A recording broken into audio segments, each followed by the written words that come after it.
Suge Knight, the industry bully. Cook up stories. Suge tried to destroy my record company with the help of others, Dre. So right now we're getting everything back together and we finna come out, you know, fully loaded. Easy was pissed off at Suge for taking Dre, and it was much money and energy and work that Easy put into starting Ruthless and making it a success, you know, like that. It was, you know, kind of gone. Easy wanted to kill Suge himself. He just wanted to kill Suge. And Jerry talked him out of it. That beef drew very severe lines. The industry bully. Suge Knight.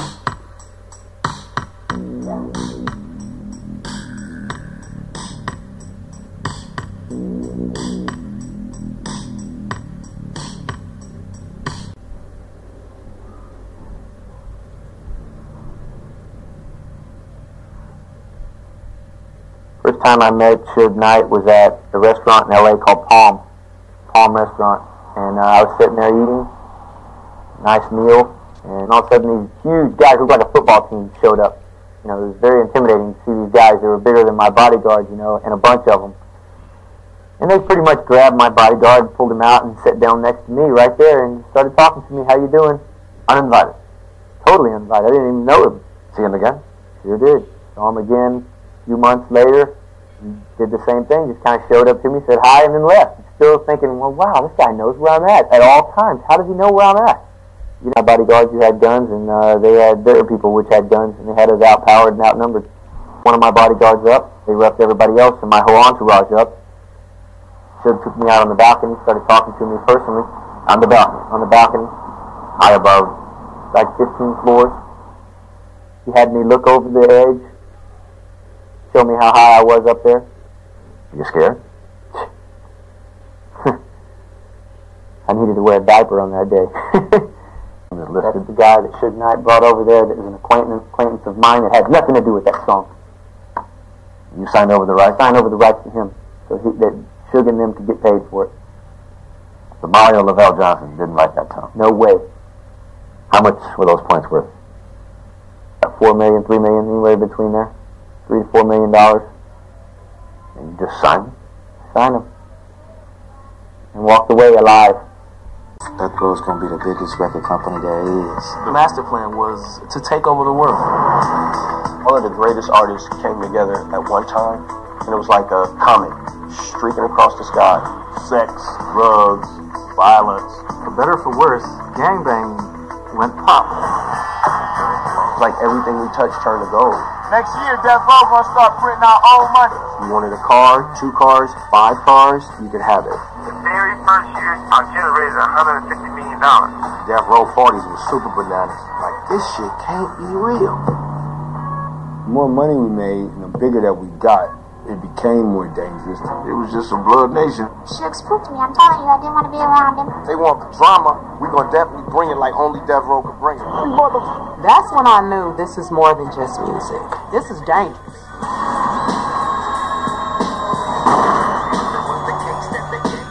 When Pac died, How does it feel to be so feared? I don't look at it as fear. I look at it as respected. Suge Knight is a mythical figure. The controversial CEO of Death Row Records. The most feared figure in all of hip-hop. His size was intimidating. Knight had been on probation for a 1992 assault on 2 aspiring rappers. he's a beast, he was a bully. Good night, how you doing? Don't kill me. Alright, I'm talking about slap men hard. I'm talking about an open fist across their face. Police in Los Angeles charging Knight with assault and battery. Suge was affiliated with Bloods. Suge was involved in guns. Suge was involved in drugs. Suge was involved in, he was a half-ass pimp. Suge Knight goes back to jail. This is like some Godfather type stuff. The music producer is accused of running down 2 men and killing them in a Los Angeles parking lot. Puffy and Biggie doing the interview with you. Tupac took it as if I wasn't down with him no more, as if I was side busted. as if I was scared. Death Row looked at me as like a traitor. Next day, I actually had to fly back home from New York. And normally on a private plane, it'd be Pac, his security, me, my security, Suge, and a couple of his homies. This time I go to the airport, my security walking with me. Suge like, hold up, they can't roll. They gotta catch a regular flight. So now I'm like, that's not a good sign. Okay. First of all, Pac ain't said to me though, from that moment on. But everybody else has security. Yeah. I seen it happen. I know how to get down. I was just gonna say, that's what my mind was wondering. I know how to get down. Yeah. I'm not a stranger to danger. I know what it is. So now I get on the plane. So now I'm looking around. Pac right here, a couple other right here. I'm like, what's up, Pac? And they do me like this. So I walk to the back of the plane, give me a blanket, grab me a knife and a fork, put the blanket over my nose right here, my little black glasses on, and ride like this the whole flight, hoping one of them come with me so I can stab at everybody on this mother. Flight. Don't nobody say one word to me. Not one word. Having conversations and doing all kinds of things, saying nothing to me. Now we land. My Rolls Royce, Tupac Rolls Royce, Suge Rolls Royce. We step off the plane. I'm like, Pop, you going to Vegas to the fight? I said,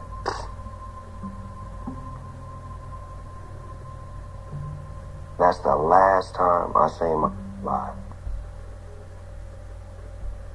My business was garbage back then, Death Row Records. I let them control everything because I trusted them and I felt like they wouldn't do me wrong. They put me in the game.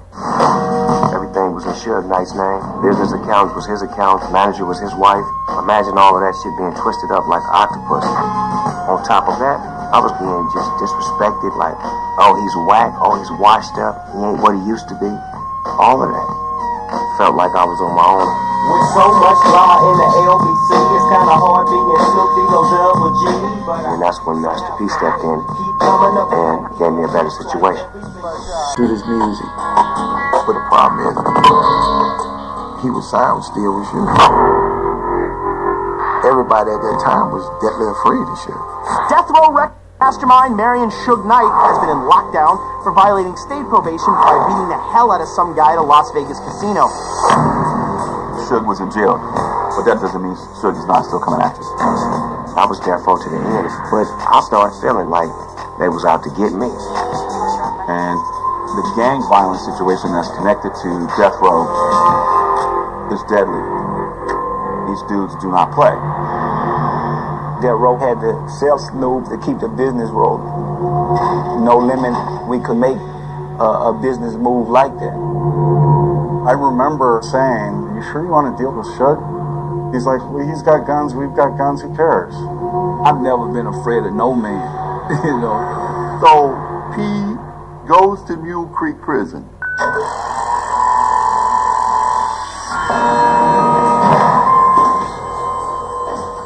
I met with Suge Knight and said, look, man, what you want for Snoop? I heard that you got a deal on the table. They had a conversation. They got to understand it. Worked out some numbers.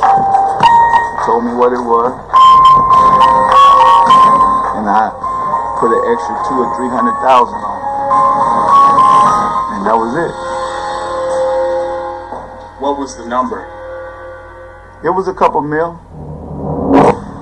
Devil, they do the great job. Master P put a deal together.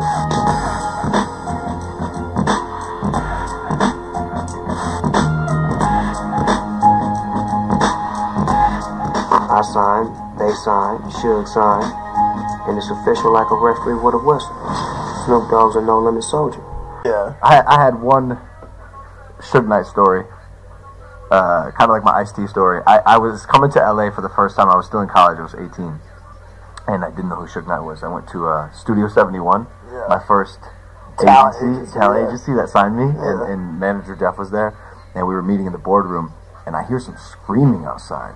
Some shit's going down, and I walk out, I peek my head out this conference room, and there's Suge Knight and Cat Williams shaking down the CEO of Studio 71. Talk about where's my money? I need my money now. And I'm like, Jeff, what the fuck is going on? And Jeff, my manager, who's like, he's experienced in Hollywood. I'm not, just some dude from Ohio who like mows lawns. He's like, that's Suge Knight and Cat Williams. And I'm like, who's Suge Knight? And that's when I got the brief on who this dude is. Yeah. And then we stayed in the conference room. One of the funniest stories I heard, I don't know if it's true or not, I just heard it, is that Suge had an apartment full of producers, and I guess they wasn't coming up with the right songs. Yeah. And he gathered them all up and said, look, either y'all start producing some hits or I'm going to start producing some hits. That's why on the East Coast, this is the West Coast hip hop representing constantly 24/7. We doing it for real. Everybody out here got real thug lives to match these thug records. Then that East Coast, West Coast thing, it became violent. Newsweek magazine reports this week on what it says is a growing feud between East Coast rap mogul Puffy Combs and West Coast titan Suge Knight. The problem's starting to magnify more. Suge lost a friend in Atlanta that was murdered.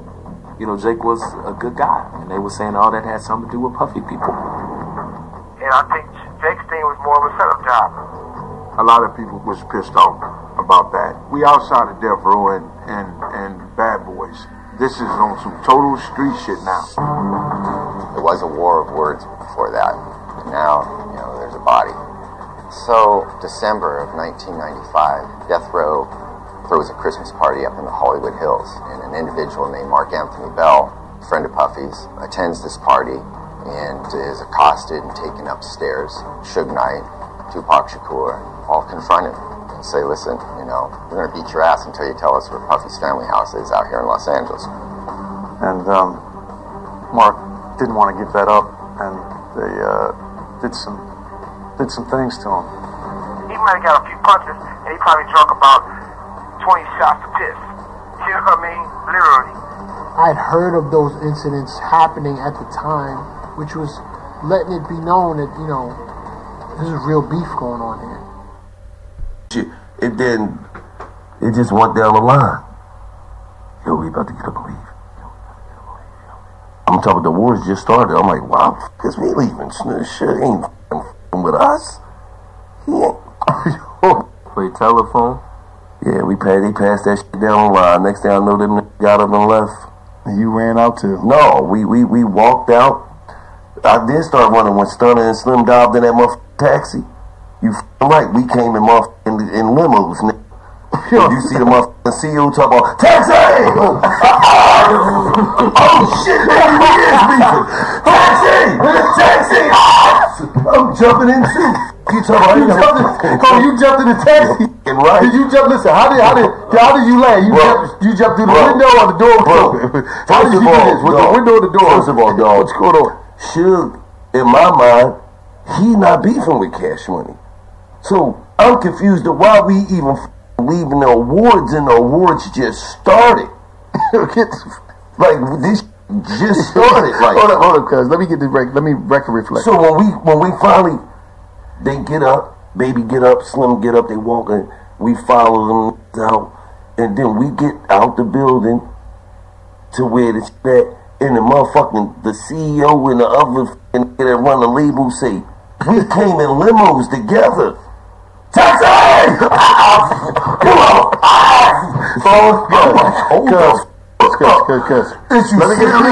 Let me get this right.